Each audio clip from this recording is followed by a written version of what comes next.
Welcome back खवातीन वज़ात। अब हम क्रिकेट के हवाले से बात करेंगे और क्रिकेट के हवाले से अब बात करना बनती है क्योंकि पाकिस्तान सुपर लीग का आगाज़ सिर्फ 48 घंटों बाद लाहौर से होगा और पाकिस्तान सुपर लीग अब सिर्फ 2 शहरों में खेली जाएगी जो कि लाहौर और कराची तक उसको रिस्ट्रिक्ट कर दिया गया है। पहले फैसलाबाद, रावलपिंडी और पेशावर में और मुल्तान में इसके मैचेस खेले जाने थे, लेकिन due to the recent hike of petrol prices Mohsin Naqvi साहब का ये कहना है कि वो ऑस्टेरिटी के साथ ऑस्टेरिटी के साथ ये इवेंट करवाना चाहते हैं। इसकी ओपनिंग सेरेमनी भी नहीं हुई। उसके अलावा उन्होंने कहा कि हम अब ये चाहते हैं कि फैंस अपने घर में बैठें, पेट्रोल का इस्तेमाल ना करें और वो घर से बैठ के मैच एंजॉय करें। अगर मशरिक़ वुस्ता में जो सूरत हाल बनी है वो ठीक होगी तो उसके बाद वो फैंस को अलाउ कर देंगे। सो पाकिस्तान सुपर लीग एक बहुत बड़ा ब्रांड तो है। हालिया एक रैंकिंग में भी पाकिस्तान सुपर लीग को रैंकिंग में 5वीं बड़ी लीग करार दिया गया, लेकिन हैरानकुन तौर पर उस रैंकिंग में पहले नंबर पे आईपीएल नहीं थी, बल्कि पहले नंबर पे दी 100 थी, दूसरे नंबर पे ऐसे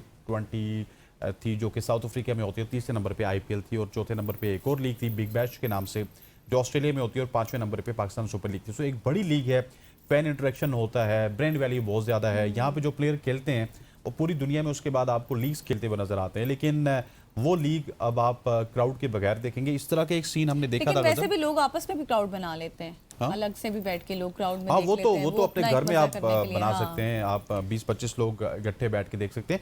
इसी हवाले से बात करते हैं। बदी-उज़-ज़मान साहब हमारे साथ। बदी भाई all the way from Karachi.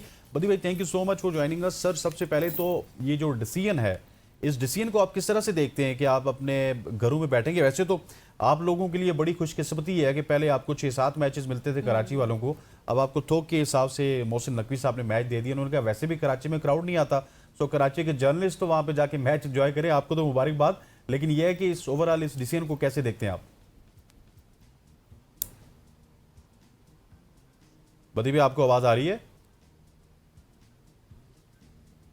बदी भाई के साथ हम राब्ता करने की कोशिश करते हैं। बिल्कुल गुमसुम बैठे हुए, लगता ही है कि अभी तक उनको आवाज नहीं गई है। आप हमें बदी साहब से जी आप ज़रा कनेक्ट करने की कोशिश कीजिएगा। उनके विजुअल्स तो हमें आ रहे थे, लेकिन आवाज़ अभी तक उनको नहीं जा रही है। और मैं अच्छा, आप इस हवाले से कुछ पहले मुझे बता रहे थे तो हमें बदी भाई ने ज्वाइन कर लिया। हाँ, मैं ये बता रहा था कि पहले इसके मैचेस होने थे रावलपिंडी में, फैसलाबाद में। हाँ, मैं आपको ये बता रहा था वहाँ पे कि इस तरह के बहुत सारे सिनेरियोज हमने क्रिकेट में पहले भी देखे हैं। इससे पहले आईपीएल, पाकिस्तान सुपर लीग, इसके अलावा big bash league, you name it. बड़े बड़े 2021 का वर्ल्ड कप भी बगैर क्राउड के हुआ था। क्राउड नहीं होता था क्योंकि कोविड का जमाना था और एक आर्टिफिशियल सी आवाज उसमें आप ब्रॉडकास्ट में देखते थे और उस टाइम भी तो लोगों ने एंजॉय कर लिया था ना। उस वक्त भी एंजॉय कर लिया था। तो ये कोई पहली दफा नहीं है, अनप्रेसिडेंटेड नहीं है। प्रेसिडेंट जरूर है, लेकिन जो खित्ते की सूरत हाल है उसमें पाकिस्तान ये तमाम तर चीज़ें कर रहा है। ऑस्टेरिटी को लेकर कर रहा है, पेट्रोल प्राइस को लेकर कर रहा है। लेकिन कहा यह जा रहा है कि अगर लेट सपोज, जिस तरह अभी हम बात कर रहे थे मसूद खान साहब से, कि अगर खित्ते की सूरत हाल ठीक हो जाती है, मशरिक़ वुस्ता में जंग बंद हो जाती है, जो ये पेट्रोल प्राइसेस हैं ये एकदम से नीचे आ जाती हैं और हमारी गवर्नमेंट भी माशाल्लाह से जिस तरह से इन्होंने एकदम बढ़ाई प्राइस, उसी तरह से अगर गिरा देते तो फिर वो कह रहे थे कि नॉर्मलाइज हो जाएंगे और होनी चाहिए नॉर्मलाइज। कराची वालों को मैच मिले, पिंडी वालों को मैच मिले थे, फैसलाबाद वालों को मिले थे, मुल्तान वालों को मिले थे। एक मैच पेशावर में भी होना था, लेकिन पेशावर का मैच अभी भी डाउटफुल है। लेकिन ये तमाम तर मैचेस अगर डिफरेंट वेन्यूज में होते हैं तो उसमें आवाम का इंटरेक्शन होता है और वो आपकी लीग को, आपकी ब्रांड वैल्यू को और ज्यादा बढ़ा देते हैं। लेकिन अब तक की यही इतलात है कि आप घरों में पीएसएल को एंजॉय करेंगे और जो लोग अपना फिर भी पेट्रोल लगाकर जाना चाहते हैं, क्राउड में बैठना चाहते हैं, फ्रेंड्स के साथ देखना चाहते हैं, वो तो देखेंगे, फिर वो उसी का ख्याल नहीं करेंगे। लेकिन गवर्नमेंट के जो इनिशिएटिव्स हैं उनको भी हमें मद्देनजर रखना है, वो भी हमारे लिए ही है। और बदी भाई ने शायद हमें ज्वाइन कर लिया है अगेन। जी बदी भाई, आपको आवाज आ रही है? आ रही सर, बड़ी मेहरबानी, आपको आवाज़ आ गई। बदी भाई, सबसे पहले तो आप कराची वालों को मुबारक हो, आपको सारे मैच मिल गए। लेकिन हमें इस डिसीजन के हवाले से बताइएगा जो मोहसिन नकवी साहब ने लिया। क्या आप एक्सपेक्ट कर रही थी कि इस तरह का डिसीजन लिया जाएगा? एक तरफ इतनी हाइप होगी पाकिस्तान सुपर लीग के 11वें एडिशन की और दूसरी तरफ इस तरह का डिसीजन ले लिया कि क्राउड ही नहीं जाएगा और सारे मैचेस सिर्फ 2 वेन्यूज पे होंगे। देखिए अतन भाई, सबसे बड़ा मसला ये है कि हमारे साथ कोई ना कोई प्रॉब्लम रहती है, चाहे वो हमारी टीम हो, चाहे वो हमारा क्रिकेट बोर्ड हो, चाहे वो हमारी पीएसएल हो। हम उसको एकदम चढ़ा तो देते हैं, आसमान पर बिठा तो देते हैं, लेकिन जब वक्त आता है उसको अप्लाई करने का तो उस वक्त हमारी जो हालात हैं वैसे हो जाते हैं कि हम जो है बिल्कुल बैकफुट पे चले जाते हैं। यही मिसाल आपकी पाकिस्तान टीम की भी है और यही पीएसएल। आप देखें जिस तरीके से 11वें एडिशन का आगाज किया गया था, कभी लंदन, कभी अमेरिका और कभी कहाँ से फिर ट्रॉफी का सफर कहाँ से शुरू हुआ और कहाँ पर खत्म हुआ, तो ये सारी चीजें चल रही थी। लेकिन असल मसला ये होता है कि जो आपके मुल्की हालात हैं उसके पेश नजर ये फैसला तो करना ही था, क्योंकि देखें शायकीन क्रिकेट लाहौर में तो आ जाते हैं, वैसे भी आपको मालूम है कि गिला रहता है पाकिस्तान क्रिकेट बोर्ड को कि कराची में क्राउड नहीं आता।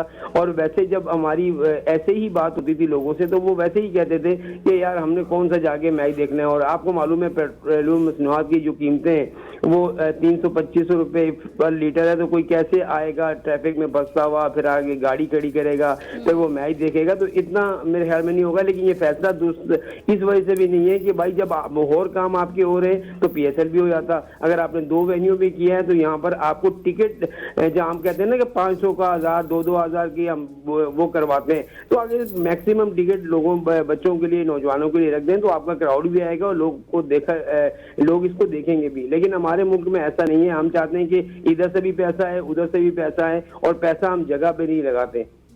सही। अच्छा, तो बदी भाई फिर इस सारी सूरत हाल से आप क्या एनालाइज कर रहे हैं कि पीएसएल के ब्रांड को इससे कितना नुकसान होगा? ऐसा ही है, देखें ना ब्रांड को नुकसान क्यों नहीं होगा। आप खुद सोचें कि जब क्राउड आता है फिर जो कमर्शियल राइट्स होते हैं वो उसके अलावा ब्रॉडकास्टर होते हैं उनको कितना फायदा होता है। तो अगर मैं और आप बैठ के घर में मैच देखेंगे और पब्लिक पूरी घरों में मैच देखेगी तो शाम को हमने प्रोग्राम भी टीवी में करना होता है, तो हम टीवी में क्या बोलेंगे, हमें क्या करना होगा कि क्राउड कहाँ से आया, किधर आया, कितना क्राउड था, ये तो बहस होती रहती है। बाकी खेल तो सामने मैदान में हो रहा होता है, सब देख रहे होते हैं ये किसने क्या किया। और पीएसएल तो वाइड ट्रॉफी है, आपको भी पता है कि जो पाकिस्तान से बाहर तो जानी नहीं है, वो पाकिस्तान में ही रहनी है, क्योंकि दूसरी ट्रॉफी हमने यहाँ लानी कोई नहीं है आईसीसी की। तो यही ट्रॉफी है बची गुजी जो कभी लाहौर के पास आ जाती है, कभी मुल्तान, कभी कराची के पास आ जाती है। इस ट्रॉफी के लिए तो हम जान मारते हैं, लेकिन आईसीसी की ट्रॉफी के लिए हम जान नहीं मारते।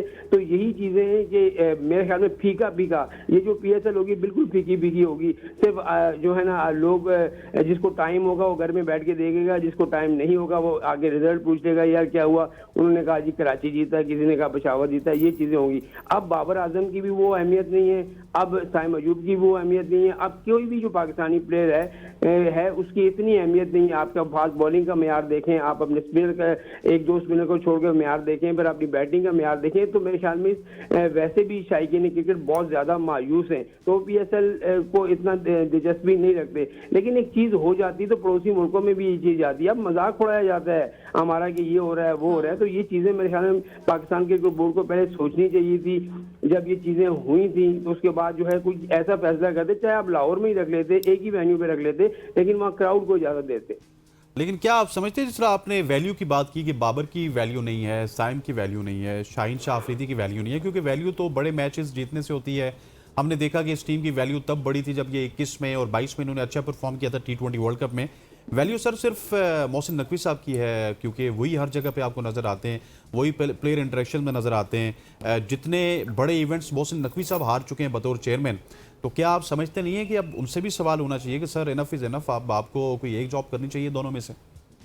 देखिए चेयरमैन पाकिस्तान क्रिकेट बोर्ड जो अपने फैसलों में लगे रहे, कभी चैंपियंस ट्रॉफी को हाइब्रिड मॉडल कराया, फिर आईसीसी के जो इवेंट थे वो करवाया, वो बात तो आपकी सही है, आपने ग्राउंड सही किया है, बहुत सही है। लेकिन असल में जिसकी खेल के लिए हम कर रहे हैं वो खेल तो हमारा बेहतर होना चाहिए ना। वो खेल हमारा बिल्कुल तंजुलील की तरफ जा रहा है और इसमें जो है बिल्कुल आप सही कह रहे हैं, चेयरमैन पाकिस्तान क्रिकेट बोर्ड की जो मौजूदगी में हम जितने इवेंट आ रहे हैं हम कभी नहीं आ रहे।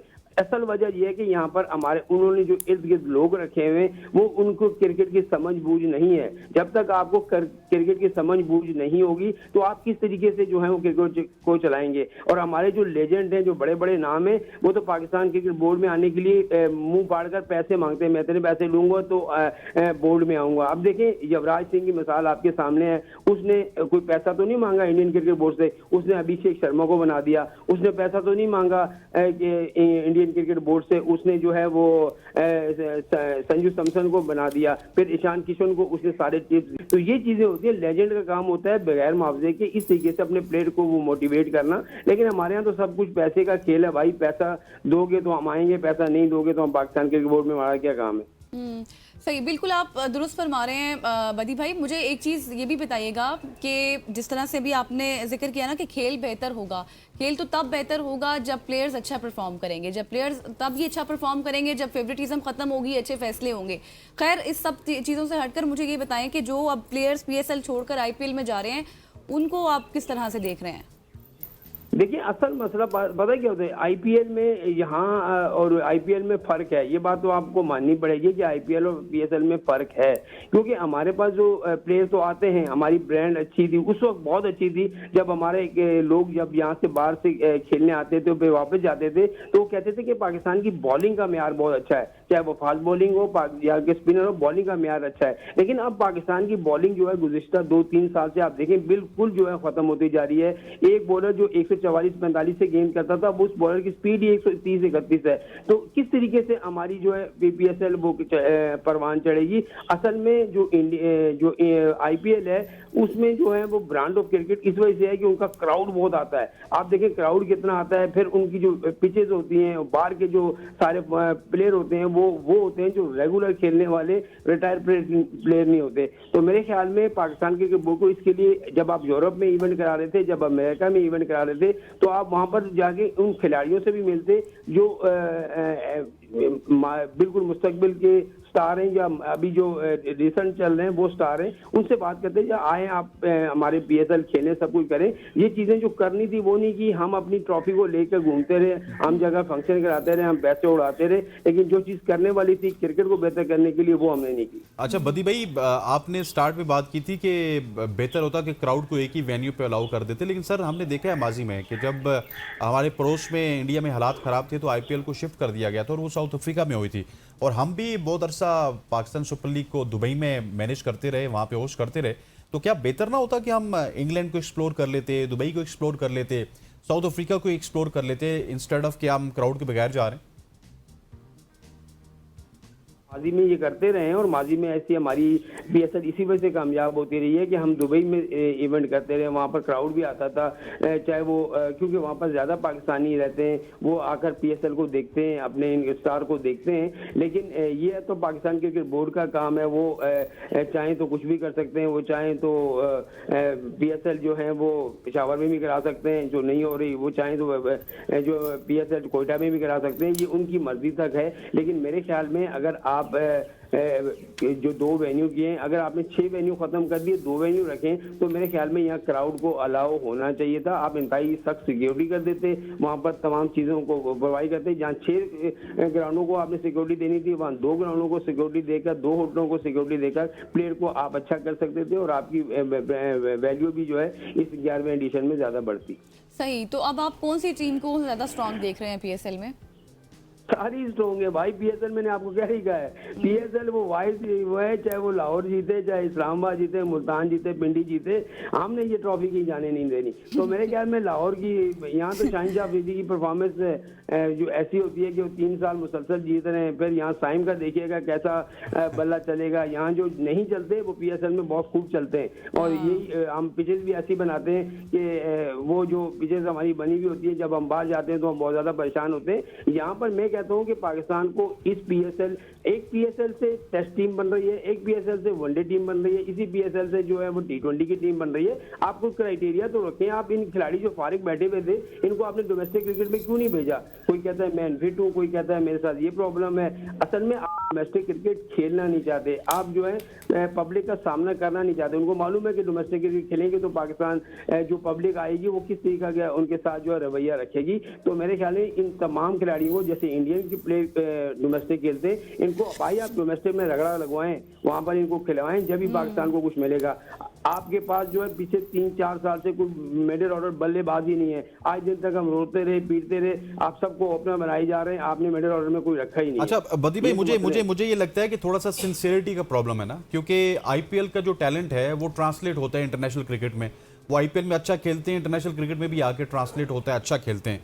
आपके यहाँ प्रॉब्लम ये, जिस तरह आपने अभी मिडिल ऑर्डर की बात की, आप हर बंदे को ओपनर बना रहे हैं, आप मिडिल ऑर्डर के ऊपर फोकस नहीं करते हैं, आप 5वें-6ठे नंबर के ऊपर फोकस नहीं करते हैं। और फिर उसके बाद हमने ना ये मिथ बना लिया कि पाकिस्तान की जो सुपर लीग है, पाकिस्तान सुपर लीग, इसका स्टैंडर्ड बहुत डाउन। मैं आपको 10 लोग गिनवा सकता हूँ, चाहे आप जेसन होल्डर की बात कर लें, मिच ओवन की बात कर लें, आप बेन रॉसेस की बात कर लें, अभी डसन शानाका की बात कर लें, आपके तमाम तर प्लेयर जो लास्ट सीजन में यहाँ पे खेल गए, लास्ट सीजन हम कह रहे थे बड़ा पुअर सीजन है जी, कोई बड़ा प्लेयर नहीं आया, वो आज आईपीएल खेल रहे हैं। हैरी ब्रूक किसी जमाने में यहाँ पे खेल के गए थे, अब आईपीएल खेल रहे हैं। सो आपकी लीग में भी क्वालिटी प्लेयर्स खेलते हैं। मसला सिंसियरिटी का है कि आप अपने टैलेंट को ऊपर किस तरह से आजमाते हैं, किस तरह से उसको मौका देते हैं। मेरा ख्याल है वो मौका पाकिस्तान में नहीं मिलता प्लेयर्स को। बिल्कुल ऐसे ही देखिए, जो प्लेयर आते हैं हम चांस किसको देते हैं? हमारे पास जो प्लेयर आते हैं, कुछ बेचारे प्लेयर ऐसे होते हैं जो डोमेस्टिक क्रिकेट में रगड़ा खा के आ रहे होते हैं, पीएसएल में अच्छा खेलते हैं, वो आते हैं बेंच में 2-3-4 मैच बैठते हैं, उसके बाद वो गायब हो जाते हैं। आपके सामने मिसाल जो है वो कामरान गुलाम की है, सुफियान मुकीम की है, आपके सामने मिसाल अब्बास अफरीदी की है। बहुत सारे ऐसे टैलेंट है जिसको हमने बिल्कुल ज़ाया करते जा रहे हैं। हम आते हैं, उनको बेंच पे बैठाते हैं और वे कहते हैं चले जाओ। हमारे जो 8-9 साल से जो क्रिकेट चल रही है, इन्हीं 15-16 खिलाड़ियों के बीच में चल रही है। हम किसी को अगर मौका दे रहे हैं तो आप देखें ना, जो वनडे टीम, अफजैन भाई आप मुझे ये बताएं, आप दोनों क्रिकेट को देखते भी हो, जो वनडे क्रिकेट में हमने टीम भेजी थी, क्या आप 1-2 प्लेयर को बेचकर उनको तजर्बा नहीं सिखा सकते? आपने पूरे के पूरे नए प्लेयर भेज दिए जिन्होंने डोमेस्टिक के 3-3 मैच खेले हैं, वो जाके पाकिस्तान टीम की कैप ले रहे हैं और वहां पर मैच खेल रहे हैं। ऐसा नहीं होता। ये आप वर्ल्ड कप की तैयारी कर रहे हैं या लोगों को दिखा रहे हैं जी देखें हम नए टैलेंट को किस तरीके से चांस देते हैं? चांस उस वक्त दिया जाता है जब आपकी होम सीरीज हो, आपने खेलना होता है और वहां पर प्लेयर को चांस दें ताकि वो उसकी परफॉर्मेंस आप चेक कर सकें। आप जब दूसरे मुल्क में जाते हैं तो आप तैयारी कर रहे होते हैं कि भाई वहां की कंडीशन कैसी होगी, हमारी कंडीशन कैसी है। तो यहाँ पर आप तो वर्ल्ड कप अभी आप देखें सर पे खड़ा है वनडे का, तो आपके पास तो अभी बिल्कुल कोई तैयारी ही नहीं है। तो मुझे नहीं लगता कि किस तरीके की टीम बनेगी, कैसी टीम बनेगी। वही आरिस रऊफ होंगे, वही नसीम शाह होंगे, वही शहनशाह अफरीदी होंगे, वही एक दो स्पिनर है वही होंगे, वही बाबर आजम वापस आ जाएंगे और रिजवान, वही चीजें सारी। मतलब बदी भाई हमें कोई नया टैलेंट फिर नजर नहीं आ सकता या आएगा? नया टैलेंट है, लेकिन मुझे अफनान भाई से पूछे कि ये मैच कवर करते हैं, हम लोग जाके मैच करते हैं, सिलेक्शन कमेटी के किसी मेंबर को किसी प्लेयर, किसी रीजन के, किसी शहर के प्लेयर का नाम तक नहीं मालूम कि ये लड़का जो है इसका नाम क्या है, ये बैटिंग करता है, ये बॉलिंग करता है, या ये किस तरह का प्लेयर है, किसी को नहीं मालूम। सवाई 1-2 के अब जो सरफराज आया तो उसको मालूम है क्योंकि वो डोमेस्टिक क्रिकेट हर साल खेलता है तो उसको पता है कि ये कैसा है। ये साहबजादा फरहाना आपके सामने मिसाल है। वो मैं यकीन से कहता हूँ कि एक मरतबा हम यूबीएल पे मैच कवर कर रहे थे तो साहबजादा फरहान लोगों से सब इंटरव्यू ले, साहबजादा फरहान से कोई बात नहीं कर रहा था, तो मुझे उसने कहा यार हमारा भी तो कुछ चलवा दे। तो मैंने उससे बातचीत की, उसने कहा कि मैं इतने साल से परफॉर्म कर रहा हूँ, मुझे मौका नहीं मिला। आज देखें वो कहाँ चला गया। तो डोमेस्टिक क्रिकेट को जब तक आप इज्जत नहीं देंगे आपकी क्रिकेट ऐसी ही रहेगी। अच्छा सर, आखिरी सवाल आपसे करूंगा। आपने एक और सवाल छेड़ दिया, सरफराज अहमद की बात की। सरफराज और मिसबाह उल हक अब सिलेक्शन कमेटी में शामिल हैं, लेकिन क्या आप समझते हैं कि आकिब जावेद उनको खुल के खेलने का मौका देंगे? क्योंकि आकिब जावेद तो पिछले 1.5-2 साल से पाकिस्तान क्रिकेट की स्याह सफ़ेद के मालिक बने हुए हैं, और जो पाकिस्तान क्रिकेट में डिक्लाइन आया है इसकी एक बहुत बड़ी वजह आकिब जावेद भी हैं। अब अगर आप ये माने तो वो चेयरमैन की गैर मौजूदगी में डिप्टी चेयरमैन का ओहदा रखते हैं भाई। असल में उनके पास सब चलता है, वो सिलेक्शन कमेटी भी उनके पास, हेड कोचिंग भी उनके पास, खिलाड़ियों को निकालना, उनको अंदर लाना उनका काम। फिर अब जितने भी बात से कोचेज आते हैं, अब गैरी गेस्टर ने क्या कह दिया, गैरी गेस्टर ने आपके सामने जो बातें की हैं वो साफ साफ बातें हैं कि यहाँ पर मुदाखलत होती है, और जब मुदाखलत होती है तो हम टीम बना ही नहीं सकते। पाकिस्तान में टैलेंट है लेकिन जो बैरूनी मुदाखलत होती है इसकी वजह से हम टीम नहीं बना पाते। और मैं चाहता था कि पाकिस्तान की कोचिंग करूं लेकिन मुझे करने नहीं दी गई। वो साफ इशारा था आगे जावेद की तरफ, आगे जावेद नहीं चाहते थे कि कोई बात से ऐसा कोई कोच आए जो उनके ऊपर आके बैठे और उनको अच्छी क्रिकेट हो जाए और उनका नाम बने। तो ये चीज़ है, आकिब जावेद को आपने एक साथ जो है 4-5 ओहदे दे दिए, वो जो चाहें कहें तो सही है, वो जो कहें वो बुरा है, यही चीज़ चल रही है। सही। सीनियर स्पोर्ट जर्नलिस्ट बदिउज़्ज़मान साहब हमारे साथ मौजूद थे, इन डिटेल हम डिस्कशन कर रहे थे। Thank you so much sir for your time. अब देखते हैं कि मजीद आगे क्या क्या पेशरफ्त होती है, नया टैलेंट किस तरह से सामने उभर कर आता है। यहाँ पर लेंगे एक शॉर्ट सी ब्रेक, वापस आएंगे, स्टे विद अस।